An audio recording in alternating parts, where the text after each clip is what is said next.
My name is Clara, and up until lately, I believed I understood everything. After 2 years of marriage, Tom and I were enjoying a lovely apartment in a pleasant area. Tom oversaw sales for a sports nutrition company, while I worked at an advertising firm. Both of us had solid careers. Our basic aim was to start a family after saving for a house. We shared one automobile and had a modest life. Tom would drop me off at work every morning and then proceed to his office. At night, I'd find my own way home. Though it wasn't always practical, we weren't going to give up. Next, Sarah, Tom's sister, and her 2 children paid a visit. She was a single mother whose spouse had perished in an automobile accident. My in-laws, Tom's parents, were quite protective of her. They sent her to stay with us because they were constantly concerned that she wouldn't feel alone. Tom was thrilled to see Sarah come. He assisted her with her baggage and remarked, "Isn't it great to have them here?" In an attempt to match his enthusiasm, I nodded. Sure, it'll be nice to spend time together. I found Tom's first devotion to Sarah and her children to be rather endearing. He engaged in play with the kids, listened to Sarah's concerns, and went above and above to ensure their comfort. Tom became more and more fixated on Sarah as the days went by. He began insisting that I prioritize her needs as well. "Clara, could you assist Sarah with the laundry for the kids?" Or, "Clara, how about you take Sarah shopping? She must unwind." After working so hard, I was worn out from having to satisfy Sarah's desire. Tom's statement, "Clara, Sarah's going through a tough time," was the tipping point. We must provide her with the utmost comfort during her stay. Could you please show us more tolerance? I was overcome with amazement as I gazed at him. "I'm trying, Tom, but I'm also exhausted." After a long day at work, I return home to prepare meals and clean up for everyone. I also require a break. He scowled, obviously not pleased with my answer. "Sarah is a single mother who requires our help. You ought to show more empathy." A pitiful sensation descended into my gut as I watched Tom worry over Sarah and her children. Something had changed, and I wasn't sure I would like where it was headed. This wasn't simply a visit anymore. Weeks passed, and Sarah made no indication that she was going to leave. I was psychologically and physically worn out. I would come home from a hard day at the advertising firm and make dinner for everyone and tidy up the mess. I was becoming tired of Tom's never-ending criticism. "Clara, Sarah isn't a fan of spicy cuisine. Can't you create anything different?" One evening, Tom voiced his complaints. I bit my tongue and resisted the need to cry. "I'm trying my hardest, Tom. You know, I'm exhausted too. Sarah is worn out from spending all day with the children and doesn't have time to cook." I took a deep breath, trying to keep my cool. He fired back. "That's understood, but—" "Clara, no buts. We must help her." I gave a quiet nod, not want to incite any controversy. I truly did understand. Although Sarah was going through a difficult period on the emotional and physical levels, I had had enough of Tom's unjust criticism. I was eager for everything to return to normal. After dinner one evening, Tom dropped a bombshell on me as I was doing the dishes. Leaning on the counter, he said, "Clara, we need to talk." After drying my hands, I prepared myself. "What's going on?" He spoke with a tinge of eagerness. Sarah's thinking of looking for a job here in the city. I became motionless. Well, that wasn't expected. "Yes, isn't it fantastic?" "But here's the point," he went on, oblivious to my unease. "I believe you ought to resign from your position and tend to the children at home." My hands lost control of the plate I was holding, causing it to clang in the sink. "How come? You must be kidding." Tom scowled. "I am, of course. Sarah has to go to work, and the kids need to be watched by someone. I was hearing things that I couldn't believe. Tom, I'm not leaving my work to look after the kids of anybody else. It isn't equitable. All right. Expecting Sarah to handle everything by herself is unfair, he yelled. Breathing deeply, I tried not to panic.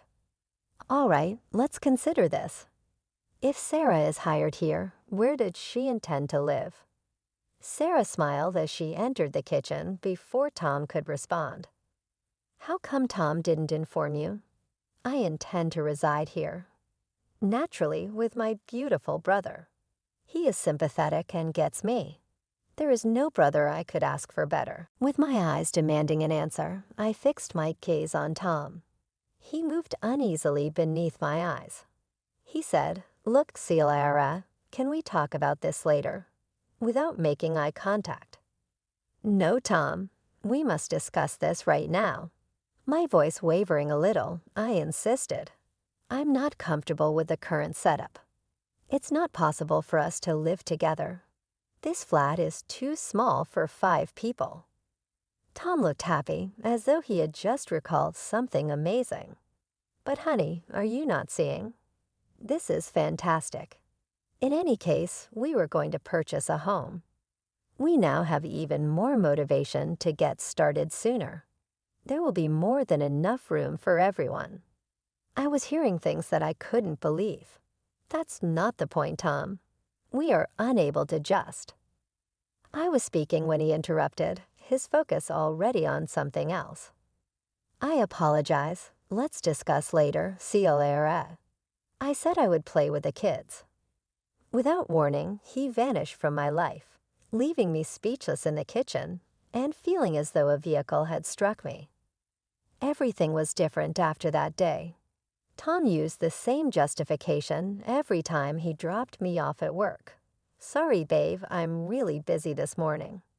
Much though I knew he was lying, I was unable to provide any evidence, so I was forced to commute alone every morning and evening, which made my already busy days much more stressful. One afternoon, I came home early from work, hoping to get a head start on dinner. Instead, I walked into chaos. Sarah was sprawled on the couch, eyes glued to some trashy reality show, while her kids ran wild.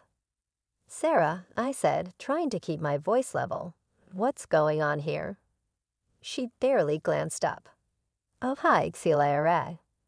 The kids were bored, so I let them play. I looked around in horror. The walls were covered in crayon scribbles. There were mysterious stains on the couch, and my beloved houseplants, the ones nurtured for years, were knocked over, soil spilling across the floor. This isn't planning, Sarah. This is destroying our home. I couldn't keep the frustration out of my voice. Sarah just shrugged, her eyes already back on the TV. They're just kids, Celia. Lighten up. I took a deep breath, counting to 10 in my head. Sarah, I thought you were looking for a job. Have you had any luck? She waved her hand dismissively. Oh, I've sent my resume everywhere, but nothing good has come up yet. They all want too much work for too little pay. I'm not desperate, you know. I bit my tongue, holding back the retort that threatened to spill out. Of course she wasn't desperate. She had a free ride here with Tom and me footing the bill and doing all the work. That night, as Tom and I got ready for bed, I tried one more time to talk sense into him. Tom, we need to set some ground rules. Sarah can't just let the kids run wild like that, and she needs to start contributing to the household chores. Tom sighed, looking exasperated. Clara, Sarah's going through a tough time. Can't you cut her some slack? Slack? Tom, I've been cutting her slack for weeks. Our home is being destroyed. I'm doing all the work, and you're acting like I'm the unreasonable one here. Keep your voice down, Tom hissed. You'll wake everyone up. Look, I know it's not ideal, but it's family. We have to stick together. As I lay in bed that night, listening to Tom's soft snores, I couldn't help but wonder, when did I stop being part of this family? And more importantly, how much longer could I keep living like this? As days turned into weeks, the situation at home only worsened. Tom seemed oblivious to the chaos his sister and her kids were creating. Whenever I tried to establish some order or ask the kids to clean up after themselves, Sarah would run to Tom with complaints. I overheard her one evening, her voice dripping with fake concern. "I don't think Clara likes the children. She's always yelling at them, forcing them to clean. They're just kids, you know." I waited for Tom to defend me, to point out that basic tidiness wasn't child abuse. Instead, I heard him sigh heavily. "I'm sorry, Sarah. I'll talk to her." That night, Tom confronted me in our bedroom. "Look at this place, Clara. It's a mess. If you can't keep it clean with the kids here, maybe." "Maybe what, Tom?" I challenged, already knowing where this was going. "Maybe you should consider quitting your job. If you were home full-time, you could keep the house in order without putting so much pressure on the kids." I laughed bitterly. So now it's child labor to ask kids to clean up after themselves. "Tom, do you hear yourself?" But he wasn't listening. He'd been pushing this agenda for weeks now, and I was exhausted from fighting it. "You know what, Tom? Fine. You want me to quit." I quit. His eyes widened in surprise. "Really? You mean it?" I nodded, a plan already forming in my mind. "Yep, I'll call work tomorrow and tell them." Tom's face broke into a wide grin. He hugged me tightly, not noticing how stiff I was in his embrace. "Oh, Clara, this is great. You'll see everything will be better now." The next day, I did call work, but not to quit. I spoke with my boss and explained that I needed to take a 3-month unpaid leave for family reasons. Thankfully, I'd recently trained an intern who could cover for me. My boss was understanding and approved my request. When I told Tom I'd quit, he beamed with pride, shooting a triumphant look at Sarah. "See, I told you Clara would come around. She understands the importance of family." As I watched them share their moment of victory, I felt like a stranger in my own home. But I reminded myself that this was temporary, 3 months. I'd given myself 3 months to see how this situation would play out, to see if Tom would realize the mistake he was making. The next morning, as Tom left for work, he kissed me on the cheek. "Have a great day at home, honey. I know you'll do a fantastic job." I forced a smile, waving as he drove away. Then I turned to face the mess that awaited me inside. Sarah was already on the couch, TV remote in hand, while her kids ran around, leaving a trail of destruction in their wake. From the day I quit my job, my life transformed into an endless cycle of chores and childcare. I'd wake up at dawn, prepare breakfast for everyone, pack Tom's lunch, and then spend the rest of the day cleaning, cooking, and looking after Sarah's kids. Meanwhile, Sarah lived like she was on a perpetual vacation.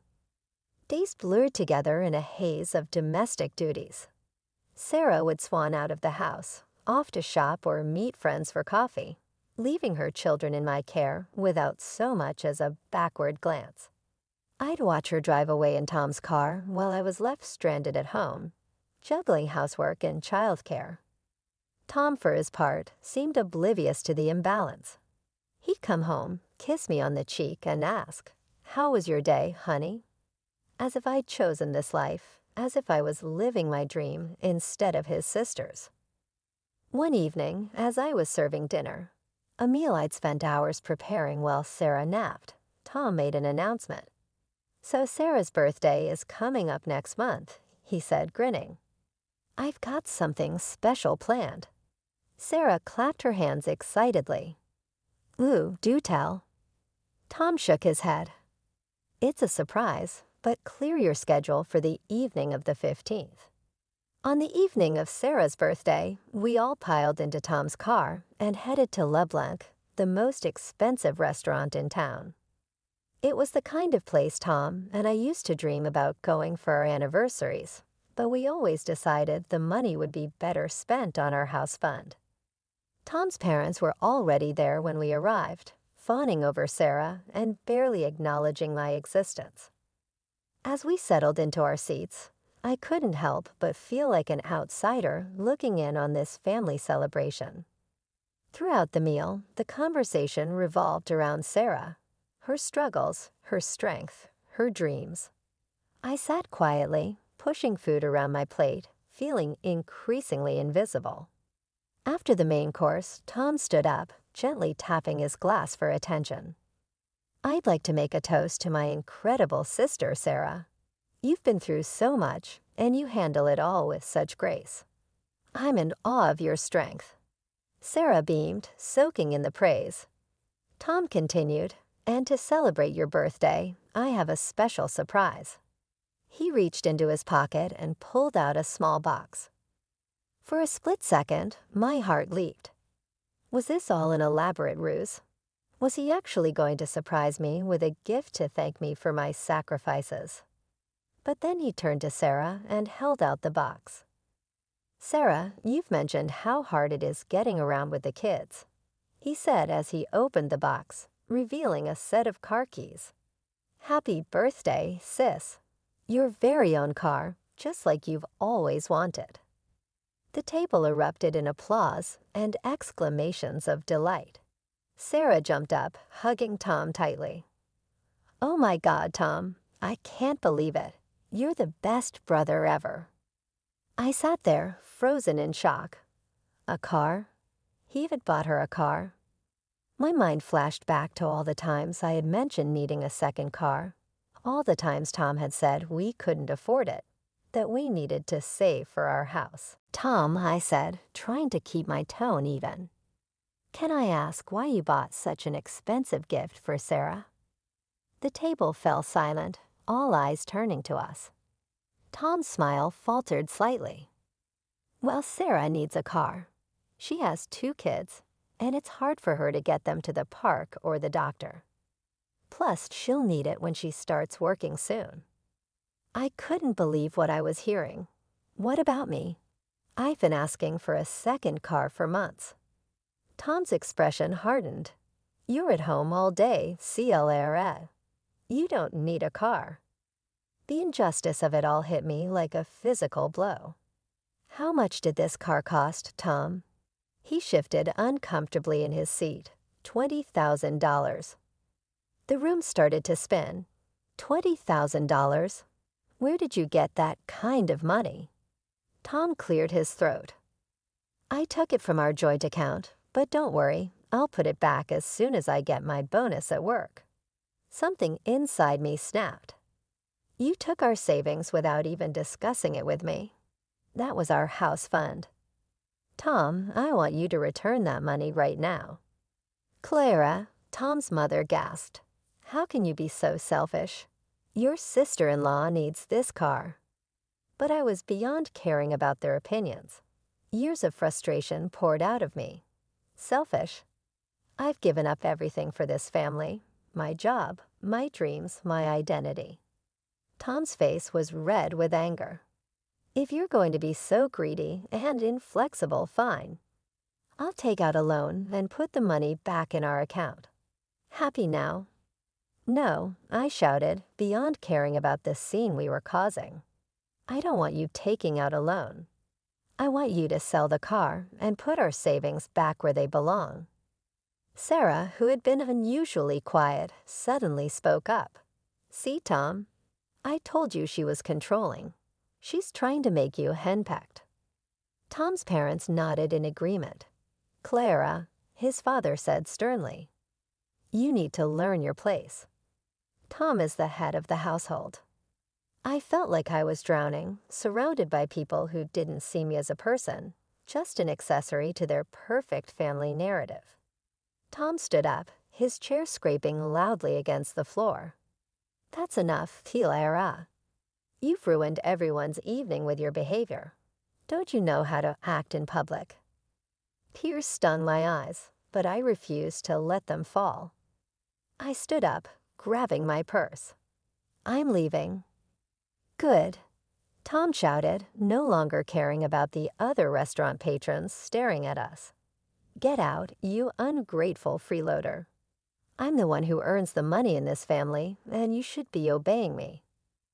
Maybe if you got a job, you'd have a right to an opinion." His words hit me like physical blows. I wanted to scream that I hadn't actually quit my job, that I was on leave, but the words stuck in my throat. What was the point? They'd already made up their minds about who I was. As I walked out of the restaurant, I could hear Tom continuing his tirade. "She lives off my hard work and then has the audacity to question my decisions. Can you believe it?" The cool night air hit my face as I stepped outside, tears finally spilling over. I had never felt so humiliated, so angry, so done. I arrived at our apartment, my hands shaking as I fumbled with the keys. The nanny looked up in surprise as I burst in, tear-stained and disheveled. I went to our bedroom and pulled out my suitcase. With mechanical movements, I began packing my clothes, toiletries, and a few precious mementos. I left a note for Tom, brief and to the point. "I'm staying at a hotel. Don't try to contact me." The hotel room was small and impersonal, but it felt like a sanctuary. For the first time in months, I could breathe without feeling the weight of expectations and disappointment crushing me. Sleep eluded me that night. I tossed and turned, replaying the evening's events in my mind. By morning, I knew what I had to do. As soon as the law offices opened, I made an appointment with a divorce attorney. Sarah Garcia came highly recommended, known for her fair but firm approach. "Mrs. Johnson," she said, shaking my hand, "tell me what brings you here today." I poured out my story, the gradual erosion of my marriage, the financial betrayal, the public humiliation. Sarah listened attentively, taking notes. "Based on what you've told me," she said when I finished, "you have a strong case for divorce. Your husband's actions with the joint account are particularly concerning. Let's draft the initial paperwork." Over the next few days, I threw myself into creating a new life. I found a small apartment not far from my office. I called my boss and explained the situation, asking to end my leave early. She was understanding and welcomed me back with open arms. As I settled into my new routine, I hoped for an amicable divorce. I wasn't out for revenge. I just wanted what was fair. I suggested mediation to Tom, thinking it would be the quickest and least painful way to end things. "I'm not asking for much," I told him during our first session. "Just return the money you spent on Sarah's car, and we'll split the remaining joint account 50-50. Tom scoffed. "Return the money? That car was a gift to my sister. You're being ridiculous." The mediator tried to intervene, but it was clear Tom wasn't budging. After 3 fruitless sessions, I realized we'd have to go to court. The next few months were a blur of legal meetings, paperwork, and court appearances. Tom fought me every step of the way, painting me as a gold digger trying to rob his poor sister of her much-needed vehicle. Finally, after what felt like an eternity, the judge made her ruling. The court finds that Mr. Johnson's use of joint funds to purchase a vehicle for his sister without the consent of his spouse was illegal. Mr. Johnson is ordered to reimburse Mrs. Johnson for half the value of the vehicle, as well as legal fees. I felt a wave of relief wash over me. It wasn't about the money. It was about justice, about having my voice heard and my rights recognized. Tom's face was a mask of fury as we left the courthouse. "I hope you're happy," he spat. "You've gotten your pound of flesh, you greedy, petty woman." Over the next few weeks, Tom complied with the court order, transferring the money to my account. I later learned he'd had to take out a loan to cover it, but I couldn't bring myself to feel guilty. He made his choices, and now we both had to live with the consequences. 3 months after the divorce was finalized, I had settled into a comfortable routine. My small apartment had become a haven filled with peace and the simple joys I'd forgotten during my tumultuous marriage. I'd rekindled old friendships, thrown myself into my work, and even started a small herb garden on my balcony. For the first time in years, I felt like myself again. It was a quiet Sunday afternoon when I heard an unexpected knock at my door. I wasn't expecting anyone, so I approached cautiously and peered through the peephole. My heart skipped a beat when I saw Tom standing there, looking disheveled and anxious. For a moment, I considered pretending I wasn't home, but curiosity got the better of me, and I opened the door. "Clara," Tom said, his voice hoarse. "Can we talk?" I hesitated, then nodded, stepping aside to let him in. He looked around my apartment, taking in the cozy, organized space. "You look good," he said softly. "The place looks nice." "Thanks," I replied, my guard up. "What brings you here, Tom?" He sank onto my couch, running his hands through his hair. I messed up, Clara. I see that now. I came to apologize and, well, to ask for your help." I sat in the armchair across from him, waiting silently for him to continue. "I lost my job," he blurted out. "The company downsized, and I was let go. I'm still paying off the loan for Sarah's car, and I'm barely making ends meet." "Sarah? She refuses to sell the car or get a job. Said she's not ready yet."